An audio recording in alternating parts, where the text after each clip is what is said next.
Assalamualaikum warahmatullahi wabarakatuh. Saya Supranto SPD, calon guru penggerak Angkatan 9 Kabupaten Bone. Kali ini saya akan melakukan wawancara dengan dua kepala sekolah, di mana akan menanyakan tentang bagaimana cara pengambilan keputusan yang berbasis nilai-nilai kebajikan sebagai seorang pemimpin. Selamat menyaksikan. Assalamualaikum warahmatullahi wabarakatuh. Hari ini saya sudah bersama dengan Bapak Kepala SD 581 Basipo, Kecamatan Palaka. Ya, ini merupakan yang tugas calon guru penggerak Angkatan 9 Kabupaten Bone. Baik, langsung saja saya akan bertanya-tanya tentang cara beliau dalam pengambilan keputusan. Ya, mungkin ada pengalaman-pengalaman selama ini yang perlu diterapkan dalam sekolahnya. Jadi, Assalamualaikum warahmatullahi wabarakatuh. Waalaikumsalam warahmatullahi wabarakatuh. Selamat siang, Pak. Siang. Bagaimana kabar hari ini? Alhamdulillah sehat. Alhamdulillah. Senang juga. Saya juga senang, Pak. Saya minta maaf sebelumnya. Saya akan bertanya-tanya tentang cara pengambilan keputusan yang biasa Bapak gunakan atau Bapak terapkan di sekolah Bapak selama ini. Bagaimana Pak? Langsung saja dengan pertanyaan pertama. Ya, jadi adapun pertanyaan pertama yaitu selama ini bagaimana Bapak dapat mengidentifikasi kasus-kasus yang merupakan dilema etika ataukah pendidikan moral? Silakan Pak. Untuk di sekolah, terima kasih untuk wawancaranya untuk hari ini.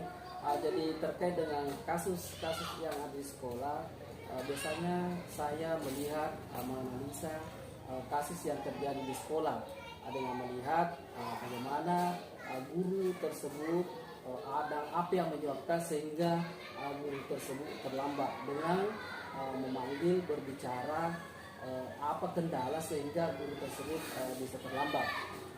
Seperti itu Pak, artinya mengidentifikasi dulu apa masalahnya sehingga terjadi suatu pelanggaran ataukah ada kasus tertentu di sekolah Bapak. Baik, untuk pertanyaan selanjutnya, pertanyaan kedua, selama ini bagaimana Bapak menjalankan pengambilan keputusan di sekolah Bapak, terutama untuk kasus-kasus di mana ada dua kepentingan yang sama-sama benar ataukah sama-sama mengandung nilai kewajiban? Jadi baik, pengambilan keputusan dengan melihat kasus tersebut seperti yang pertama tadi, dengan menganalisa kasus. Contoh misalnya ada guru yang terlambat, bagaimana apa yang menyebabkan guru tersebut sehingga bisa terlambat dengan bertanya atau bercerita sehingga guru ini bisa kita selesaikan permasalahannya sehingga dia bisa mengurangi keterlambatannya dengan berbicara apa yang menyebabkan sehingga dia terlambat. Contoh misalnya guru tersebut mungkin bisa saja terlambat karena biasanya tidak sering terlambat, tetapi karena menyebabkan mungkin ada anaknya atau keluarganya di rumah yang maksudnya dalam setiap waktu pagi mengurus atau bagaimana sehingga guru tersebut bisa kita selesaikan permasalahannya. Oh, jadi seperti itu. Artinya terlebih dahulu Bapak menanyakan dulu kira-kira apa penyebab yang menyebabkan sehingga guru tersebut sering terlambat. Ya, guru tersebut terlambat. Artinya menanyakan kasusnya di rumah. Ya, seperti itu. Baik, untuk pertanyaan ketiga Pak, langkah-langkah atau prosedur seperti apa yang biasa Bapak lakukan selama ini? Kalau langkah-langkahnya yang sering kita gunakan atau yang akan kita lakukan dengan melihat kasus, dengan melihat misalnya rasa kasihan dengan keadilan atau individu kelompok bagaimana guru tersebut. Misalnya kita di kasus yang pertama, di satu sisi sebagai pemimpin kita juga harus memiliki rasa peduli kasihan kepada guru tersebut dengan melihat kasusnya. Seperti kasus pertama tadi, misalnya guru tersebut sering terlambat karena ada sesuatu di rumah setiap pagi yang harus dikerjakan. Contoh misalnya mungkin dia anaknya sakit atau bagaimana sehingga mempengaruhi keterlambatannya atau kehadirannya di sekolah. Oh, jadi seperti itu Pak. Artinya dengan pertimbangan ya, terutama dalam pengambilan keputusan itu kita harus juga mengutamakan yang namanya kasihan. Ya, artinya semua manusia itu butuh artinya pendekatan untuk mengetahui apa apa-apa masalah yang terjadi yang terjadi pada dirinya. pada dirinya. Itu tadi yang saya katakan bahwa kita juga harus memiliki rasa kasihan kepada guru tersebut dengan melihat kasus apa yang terjadi yang menyebabkan sehingga bisa sering terlambat seperti itu dengan melalaikan tugasnya. Sebagai pemimpin tentu kita harus juga melihat seperti yang pertama saya katakan tadi bahwa guru tersebut tidak biasanya sering terlambat. Kita juga harus mempertimbangkan bagaimana dia bisa mengurus keluarganya sehingga semuanya bisa jalan dengan baik, di sekolah jalan dengan baik, bagaimana juga keluarganya bisa berjalan dengan baik, tidak ada yang dirugikan sehingga tugasnya di sekolah bisa terlaksana dengan baik juga. Seperti itu Pak, artinya tidak ada yang dirugikan, semuanya berjalan dengan baik seperti itu. Artinya kita menganalisa dulu kasusnya bagaimana, seperti tadi Bapak jelaskan bahwa mungkin face to face, artinya kita saling bicara secara persuasif dua dengan guru tersebut. Karena guru tersebut mungkin baru pertama kali terlambat, ya mungkin 2 atau 3 hari terlambat. Selama ini beliau itu rajin pergi ke sekolah, melaksanakan tugasnya. Iya. Kemudian hal-hal apa saja selama ini yang Anda anggap efektif dalam pengambilan keputusan pada kasus-kasus dilema etika? Yang paling efektif setiap ada kasus kita tidak berlarut-larut atau lama mengambil keputusan sehingga kita bisa memberikan solusi, memberikan masukan sehingga guru tersebut bisa mengambil keputusan dengan kepala sekolah mengambil keputusan memanggil guru tersebut sehingga guru tersebut juga tidak berlarut-larut dalam kegiatannya dalam masalah tersebut sehingga guru tersebut bisa bercerita mengangkat kita sebagai keluarga di sekolah juga sehingga beban pada guru tersebut bisa berkurang. Baik Pak, selanjutnya kira-kira tantangan apa yang paling mendasar dalam mengambil suatu keputusan Pak? Tantangannya tentu dalam mengambil keputusan kita harus melihat karena jangan sampai kita mengambil keputusan belum tentu guru tersebut bisa menerima dengan baik atau terkadang kita memanggil guru tersebut tapi karena guru tersebut merasa lebih senior daripada kita mungkin kita segan, tetapi sebagai pemimpin kita juga harus mengambil langkah sehingga guru tersebut bisa tugasnya bisa terlaksana dengan baik. Dengan kita sebagai pemimpin mungkin dia merasa tidak mau berbicara dengan kita, tetapi kita harus mengambil langkah tersebut untuk berbicara langsung dengan guru tersebut sehingga kasus atau masalah yang ada pada guru tersebut bisa terselesaikan dengan baik. Ya, jadi seperti itu Pak. Artinya kita mendekati guru tersebut, artinya mungkin bisa dikatakan pendekatan secara kekeluargaan. Iya, secara kekeluargaan. Artinya kekeluargaan tanpa melabrak aturan yang ada ya betul di sekolah. Baik, mungkin Bapak mempunyai suatu program dalam menyelesaikan suatu dilema etika di sekolah Bapak, ataukah mungkin Bapak dalam menyelesaikan suatu masalah itu langsung menyelesaikan di tempat itu atau bagaimana Pak? Kalau program di sekolah tentang permasalahan yang ada di sekolah yang timbul baik siswa maupun guru yang sering terlambat tidak ada yang maksudnya tidak ada yang mengurus ke program tersebut, tapi sebagai pemimpin dan semua guru yang ada di sekolah semua terlibat untuk menyelesaikan masalah tersebut dengan melihat setiap pertemuan kita bertanya jawab, kita saling berbicara, tidak ada program terkhusus, tetapi pada saat ada kasus kita langsung membicarakan kepada guru tersebut maupun siswa tersebut dengan menyelesaikan dalam secara cepat. Oh seperti itu ya, artinya dalam menyelesaikan sebuah kasus itu tidak perlu lagi memprogramkan. Artinya kalau ada kasus yang terjadi pada tempat tugas kita atau sekolah kita, alangkah baiknya kita selesaikan secepat mungkin agar supaya kasus ini tidak berlarut-larut seperti itu ya Pak. Baik, selanjutnya mungkin ada faktor-faktor khusus atau mungkin ada pihak-pihak yang Bapak libatkan dalam mengambil suatu keputusan. Mungkin dalam pengambilan keputusan tertentu ya kita membutuhkan bantuan dari orang lain seperti itu Pak. Mungkin pernah mengalami kasus seperti ini, artinya membutuhkan bantuan orang lain dalam menyelesaikan kasus yang pernah Bapak hadapi. Baik, jadi untuk kasus ada kasus tertentu yang memang harus dilibatkan seperti orang tua atau komite.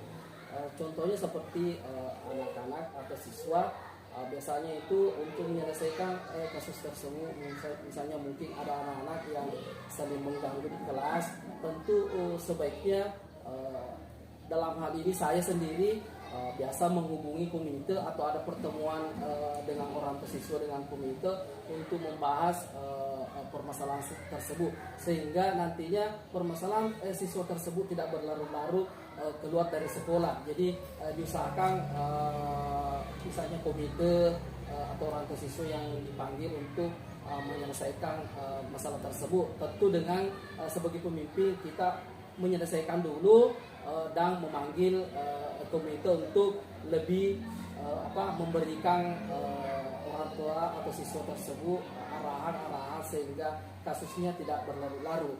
Oh iya, jadi seperti itu Pak. Artinya kalau ada Biasa kita libatkan komite. Ya, kita libatkan pihak yang terkait dalam sekolah kita.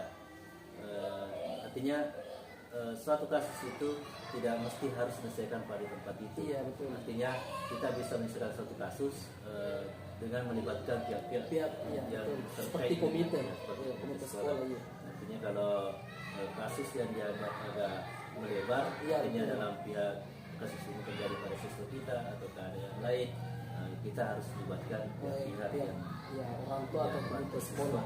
atau komite sekolah. Baik Pak, ini merupakan pertanyaan terakhir dari saya.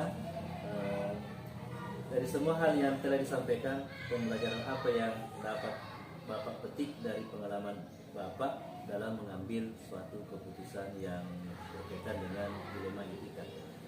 Jadi baik, pelajaran atau pengalaman yang pernah saya alami dalam pengambilan keputusan pada saat menyelesaikan kasus guru tersebut yang seperti di awal, misalnya ada guru yang terlambat karena mengurus keluarganya di rumah, saya menganggap diri itu memberikan arahan kepada guru tersebut meskipun di usia saya sebagai pemimpin lebih tua daripada guru tersebut, dan saya merasa itu adalah pengalaman yang berharga dan pengalaman yang maksudnya pengalaman yang luar biasa bagi saya. Ya. Dengan memberikan masukan, dan masukan itu bisa dilaksanakan, bisa dilakukan dengan sebaiknya, dengan memberikan arahan atau masukan sehingga kasusnya bisa terselesaikan dengan baik. Jadi seperti itu ya Pak. Artinya tergolong guru yang bermasalah di sekolah Bapak bisa selesaikan. Itu merupakan suatu kepuasan tersendiri ya Pak. Artinya apa yang Bapak sudah putuskan itu sudah benar sesuai dengan aturan yang berlaku, seperti itu ya Pak. Sangat luar biasa ya. Ya, jadi terima kasih pada Bapak Kepala SD Negeri 581 Sipol, maaf. Ini merupakan pekerjaan juga bagi saya. Ya, kemungkinan nanti juga saya merupakan seorang pemimpin pembelajaran di sekolah saya, dan saya bisa terapkan di sekolah saya. Terima kasih Pak.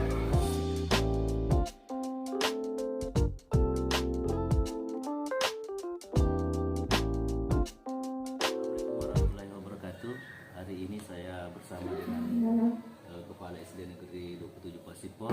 Saya akan menanyakan tentang pengambilan keputusan kepada beliau.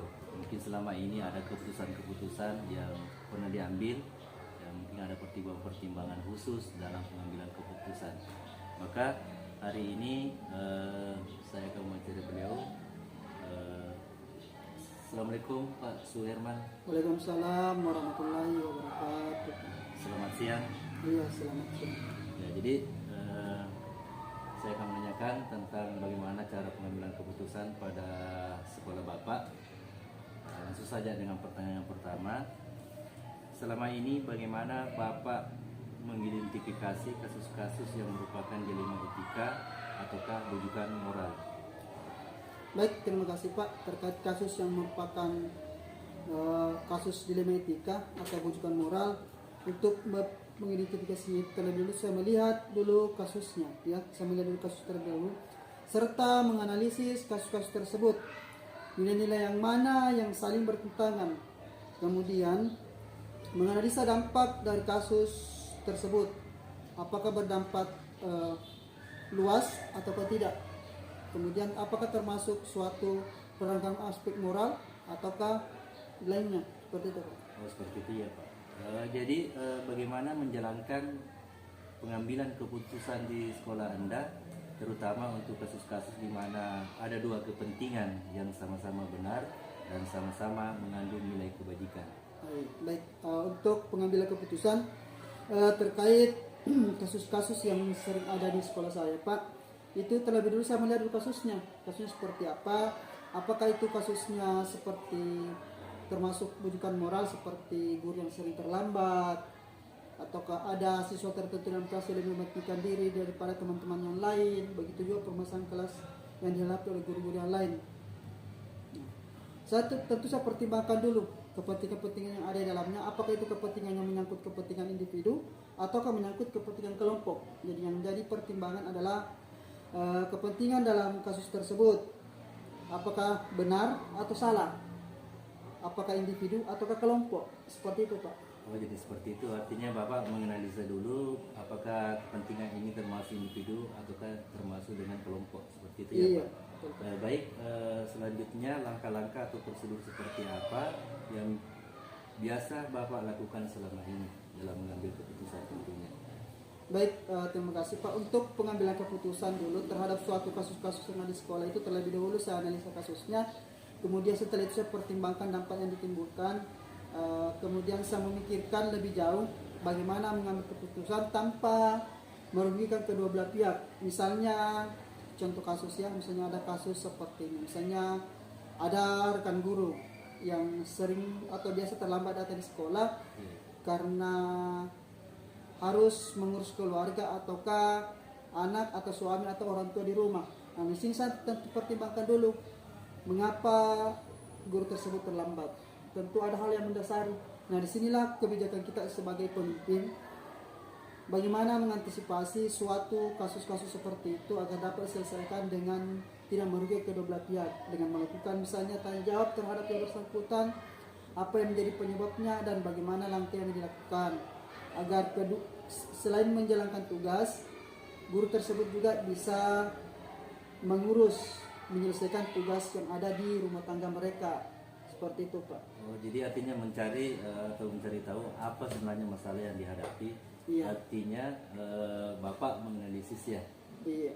Intinya semua pekerjaan bisa jadi, pekerjaan di sekolah juga bisa jadi, begitupun dengan keluarga di rumah. Iya, seperti betul. itu, Pak. Artinya tanpa mengabaikan daripada tugas pokok ya. Iya, Pak.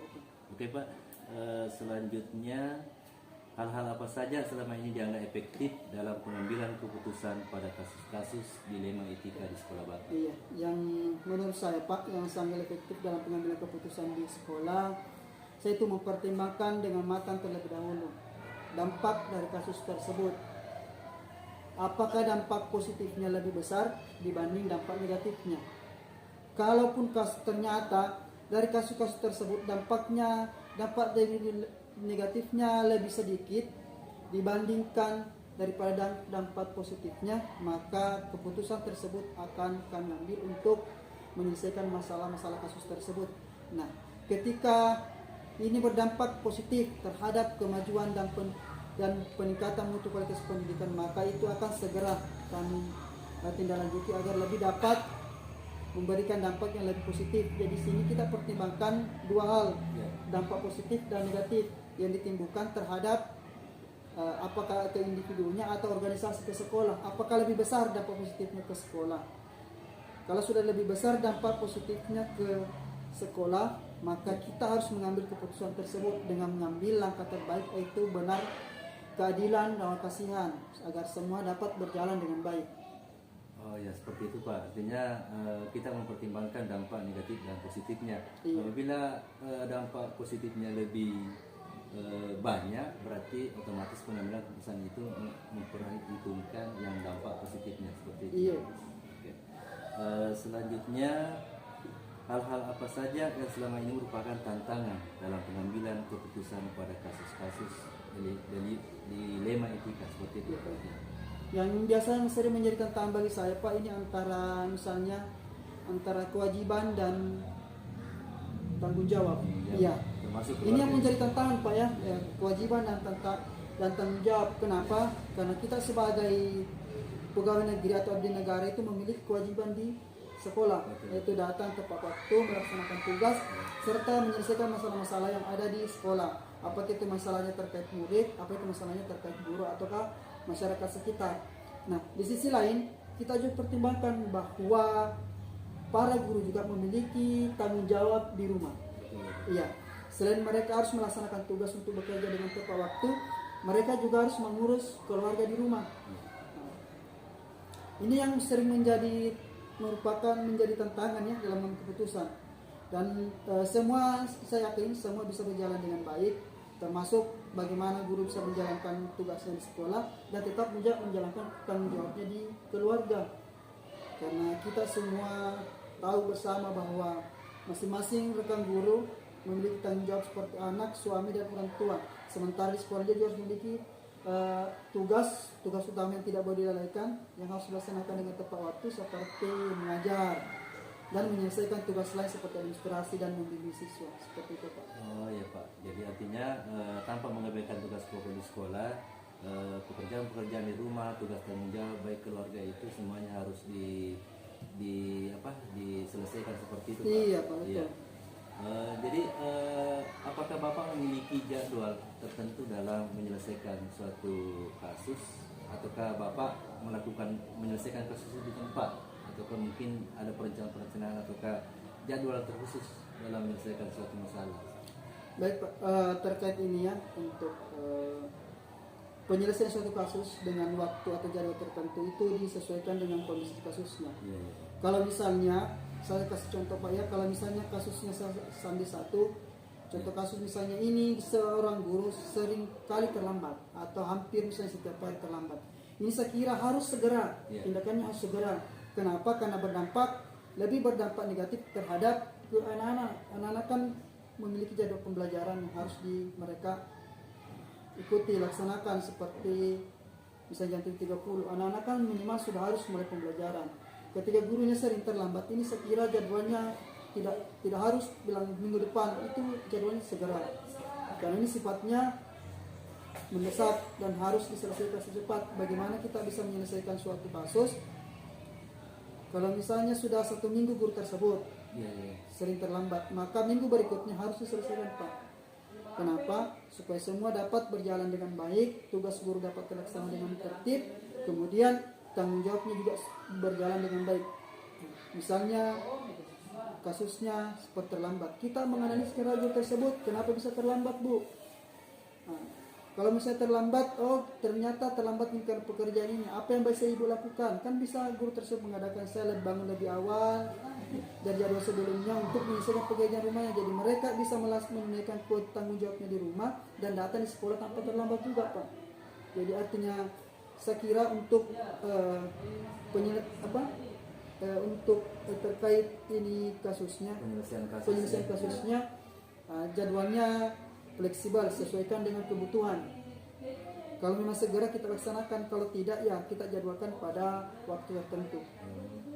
Jadi kesimpulannya Pak, artinya dalam mengambil suatu keputusan itu tergantung dari kasusnya Pak. Iya, seperti betul. yang Bapak tadi contohkan itu kasus terlambat ke sekolah, berarti itu harus diselesaikan sesegera mungkin Pak. Iya, seperti itu. Jadi pertanyaan selanjutnya Pak, adakah pihak tertentu yang dilibatkan dalam pengambilan keputusan Bapak selama ini? Ya. Baik, kalau terkait kasus yang saya tadi sampaikan, untuk misalnya kalau kasus guru, tentu pihak saya libatkannya hanya saya dan guru tersebut. Kalau kasus siswa yang saya libatkan itu seperti ada seorang siswa yang seringkali mengganggu temannya di kelas, bukan hanya 1-2 orang tapi banyak. Tentu kalau kasus seperti ini saya melibatkan orang tua tersebut. Selain orang tua, saya menghadirkan guru kelas dan orang tua tersebut dan menyampaikan apa permasalahan yang ada dalam kelas sehingga orang tua bisa memahami. Nah, di sini keterlibatan beberapa pihak sangat penting seperti orang tua, guru, dan anak tersebut. Apakah kejadian seperti itu. Dan langkah penyelesaiannya tentu kita memilih langkah penyelesaian secara kekeluargaan. Sebaik dalam pendidikan memilih secara kekeluargaan, bagaimana kasus tersebut bisa selesai. Misalnya anak yang nakal tersebut bisa dia kembali tidak mengganggu temannya, belajar dengan baik seperti biasanya, dan orang tua bisa membantu. Artinya ada kerjasama antara sekolah, guru, dan orang tua siswa. Seperti itu, Pak. Oh ya, jadi artinya bisa dibedakan di sini tadi yang kasus pertama, artinya kasus guru yang terlambat, artinya dalam mengambil keputusan harus segera mungkin ya, Iya. artinya untuk demi kemajuan pendidikan yang ada di sekolah Bapak. Iya, betul. Sementara pihak-pihak yang Bapak libatkan dalam pengambilan keputusan, ya, seperti ada siswa yang bermasalah dalam kelas, nah tentunya harus melibatkan Orang tua. seperti itu. Iya. Jadi yang terakhir mungkin nih Pak, apa pelajaran ataukah apa hikmah di balik pengambilan keputusan, ataukah mungkin ada pengalaman-pengalaman tertentu yang pernah Bapak temui dalam pengambilan keputusan? Ya, mungkin artinya pembelajaran yang bisa Bapak petik daripada pengambilan keputusan Bapak tersebut. Mungkin ada kasus-kasus yang berdampak akibat daripada keputusan Bapak tersebut. Baik, terima kasih Pak. Terkait hikmah atau manfaat yang dapat saya petik dari pengambilan keputusan yang selama ini saya laksanakan, tentu sangat berdampak positif terhadap kemajuan sekolah. Ya, itu seperti yang kenapa tugas dapat terlaksana dengan baik, pembelajaran dapat berjalan dengan lancar. Seperti saya sampaikan tadi bahwa guru dapat datang mengajar dengan tepat waktu, anak-anak belajar dengan tertib, sehingga tujuan atau cita-cita terhadap program suatu sekolah untuk memajukan pendidikan dapat terwujud. Hikmahnya yang dapat kita petik, kita dapat menyelesaikan masalah dengan mempertimbangkan beberapa aspek, seperti aspek individunya, aspek kelompok sekolah. Apakah itu kita juga pertimbangkan rasa keadilannya, karena kita perlu pertimbangkan aspek moral. Apakah moral ini berdampak terhadap guru tersebut atau siswa tersebut setelah menunjukkan kasus atau tidak. Jangan sampai kasusnya tersebut ternyata membawa dampak negatif terhadap individu yang telah mengalami masalah atau kasus-kasus tersebut seperti guru. Itu yang harus kita utamakan. Bagaimana menyelesaikan kasus itu terhadap guru tersebut dengan tetap mempertimbangkan aspek moral manusianya, sehingga antara bawahan dengan pimpinan itu seolah tidak ada batasan, seperti satu keluarga.